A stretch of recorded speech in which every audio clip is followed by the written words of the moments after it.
Hello, many of you have been asking me to make a tutorial on Space Engineers, so I am going to show you how to start out in survival mode on Space Engineers. The star system would be the best bet because it has many different planets, and especially the Earth-like planet, which is pretty easy to start out on, as you do not need to make oxygen. Now, when you're going to make it, if you want to play with friends, you have to click Friends. Public makes it so that all other players can see it.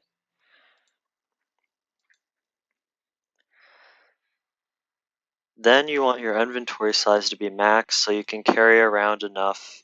When in the beginning of the game you have to mine, so you want to be able to carry around as much ore as possible up to the surface so you don't have to make as many trips. This makes that possible, and you can carry more items to build things. You want your environment to be safe unless you want meteorites, which do have platinum but do destroy your base.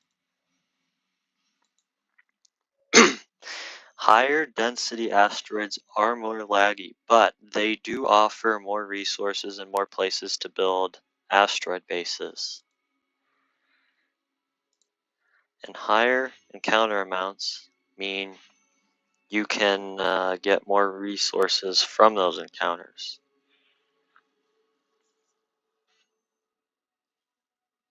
You want your day duration, I'd recommend around 10 minutes because then you don't have a 2-hour long night which you have to build in, and that is just kind of annoying.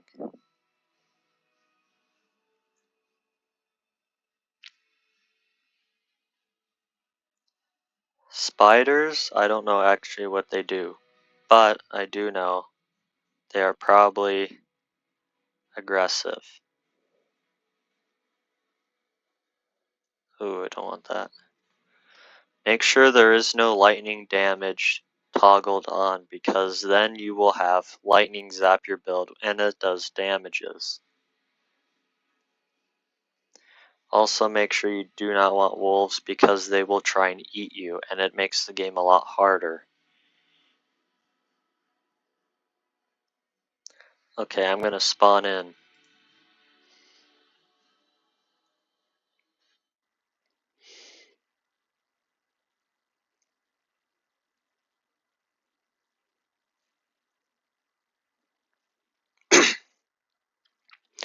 The Earth-like drop pod is the easiest because of the amount of oxygen.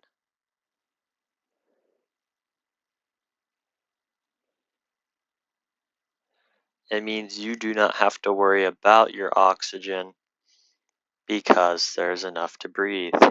The alien is the second easiest. I'm gonna go with Earth though at the moment.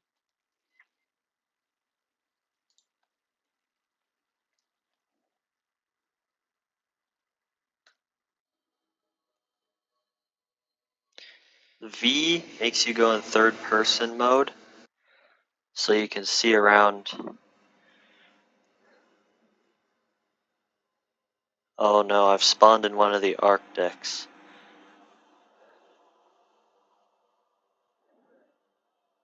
There are 2 polar regions on the Earth-like planet, and I have spawned in one of them. Oh good, there's ice. That will make cars and all sorts of things a lot easier.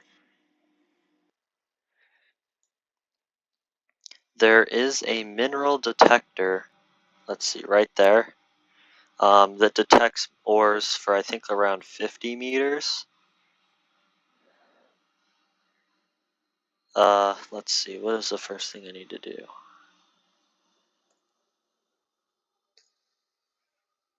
Oh yeah.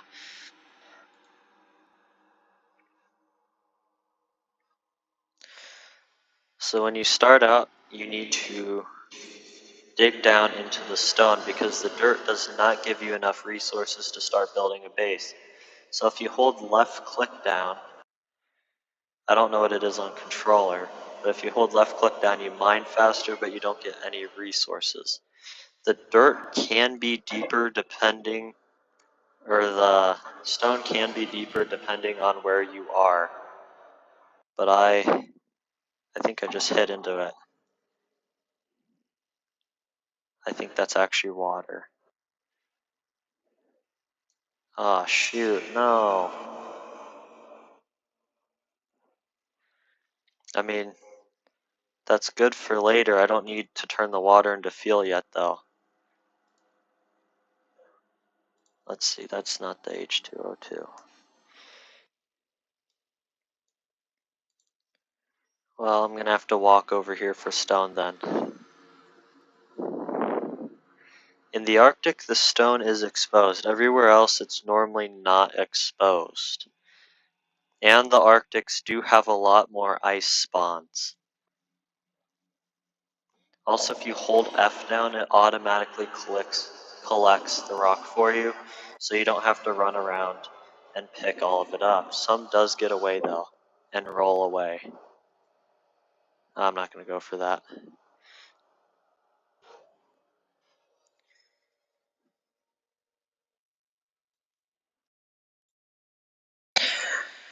Now, once we have one inventory load of stone, we can click on this and drag it over.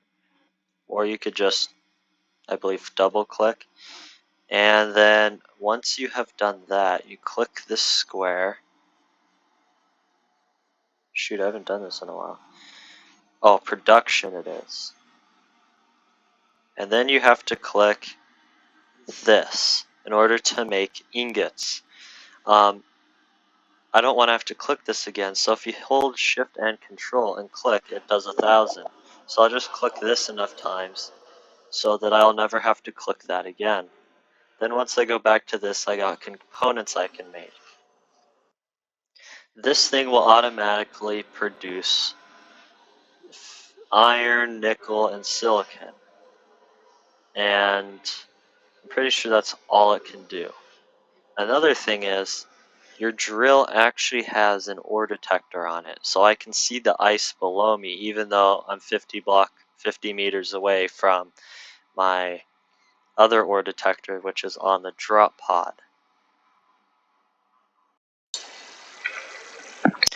Once you have refined enough materials, you can go in here into the production, and control does 10, so you can click that and have 10 built. Or shift does 100. If you hold shift and click steel plate, it'll build 100. And if you hold control and shift down and click it, it'll make 1,000 for you. And if you want to grab this, you can't just click it and grab it. You have to drag it over here, and then it'll be in your inventory. And then once you click 4, now that we have 10 steel plates, in order to build these, we only need 1 steel plate per one of these. And then we can build out a platform for which the base needs to be on.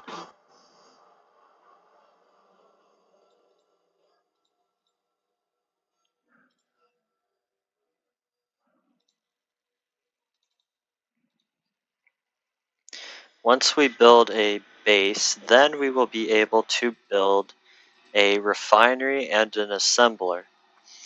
A refinery, which would be here, is basically a tier 2 because this is a tier 1 type refinery because it can't refine that much stuff and it's pretty slow.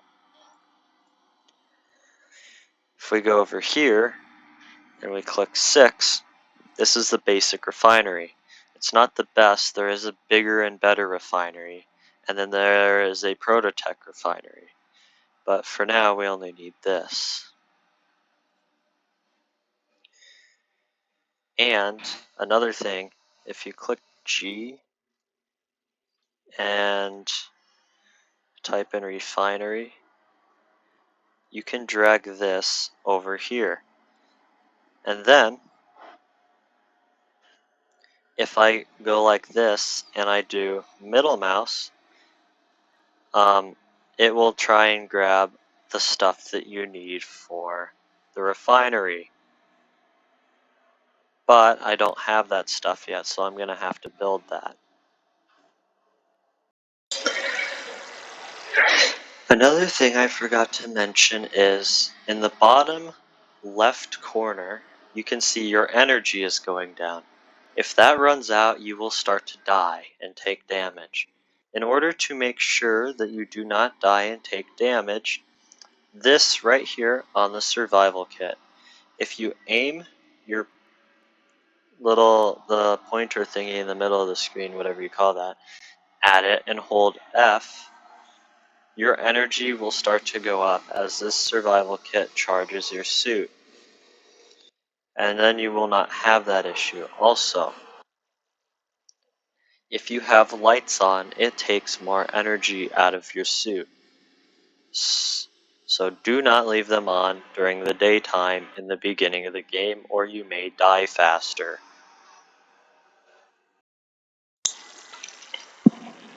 Now the next thing that needs to be done is to build an assembler. Now, oh shoot. You want to make sure that these bars are lined up with each other. Oh, I don't know why it's doing that. And then if you go like that, and you build the assembler here, you will be able to access the assembler through this conveyor in the production menu once it is done. And another thing, if you go in here, you can control all blocks on the base and all of their toggle blocks and other stuff that they can do. Now, if it is incomplete, like not built fully, then there will be issues. But once you get it above the functional / hack line there, you can see in the components required area, you will be able to use it even if it is not 100% completed. As long as it is above the functional line, you can still use it. Also, if you double right click, it will keep on your tool. It'll toggle your tool on. And another thing, your tools are tied in with your suit. So the more you use your tools, the more your energy level will go down. Okay, now that I have an assembler, if you click in here and go to production, you can make even more stuff. Another thing that is quite valuable is when I grab all the stone and I put it in this refinery, well, nothing happens. The reason is there is no electricity on this grid. So the next option that we have to do is build either solar panels, which need a battery, which aren't good now, but a little later on will be pretty nice, or we can build a wind turbine. A wind turbine is almost always going to be on, and it makes quite a bit more electricity than a solar panel can. So I have 300 steel plates, and with that, oh, and another thing, the higher you build up, the more electricity you will get because the wind is up higher in this game. So I would say build up about 10 to 15 blocks, and the X key turns your jetpack on. And right now I can use it pretty much as however much I want because I have water deposit there which can fuel my jetpack. But I would not say normally doing this on a normal spawn is if you have if you have ice under you, it's fine. But in a normal spawn, I would not waste your limited amount of water because sometimes it takes, well, sometimes even until your 7th day to find any ice. 1, 2, 3, 4, 5, 7, 8, 9.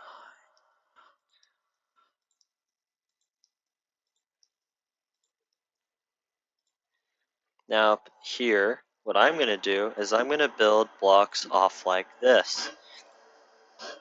Now if I do this, I can put 5 wind turbines up here and have enough power for a while as I add more of these refineries and blocks to my base that will need more and more electricity. This will let me live for quite a while.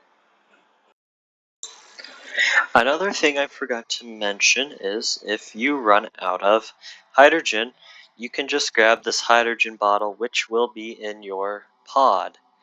If you drag it here, then in the bottom corner you can see a little hydrogen symbol above the H2. This means if you run out of hydrogen, you can fly back up, because you can just refill the hydrogen bottle with the ice, because this is an H2O2 generator. It splits the water and hydrogen apart from the ice and refills the hydrogen bottle. So once you go past the 31% that I'm at, the hydrogen bottle will kick in and you can refill the hydrogen bottle. As you can see what just happened there, the hydrogen bottle is now in use. I don't think it lasts as long as your suit though, so I'm going to land and get it refilled. Just by putting it in here, it goes up to 100 using the ice. The next thing I am going to do is build the windmills. I will be back. You guys will be back when I am done with that. Now that I have the windmills in power, the wind isn't the greatest right now, but it is giving me enough power to run the refinery and assembler.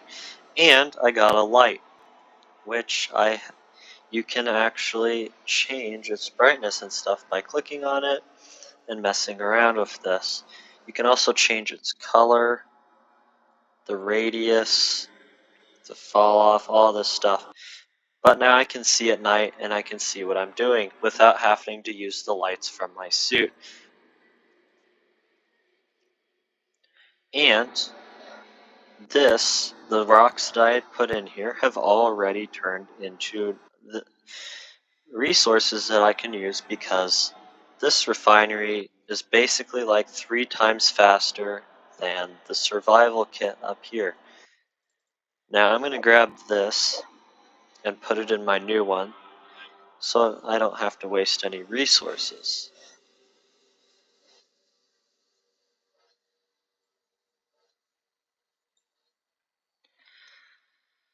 That is what I'm going to be showing you in this tutorial. The next one I do will be on how to get cobalt, because as you can see in the production, if you want to get tools, an enhanced grinder, you will need cobalt for practically all of the level 2 stuff. And another thing you'll need cobalt for are metal grids.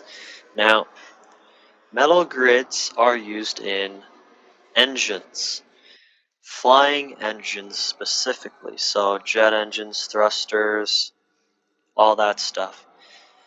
You will need one of those in order to go out farther, to get farther faster, to get more resources easier.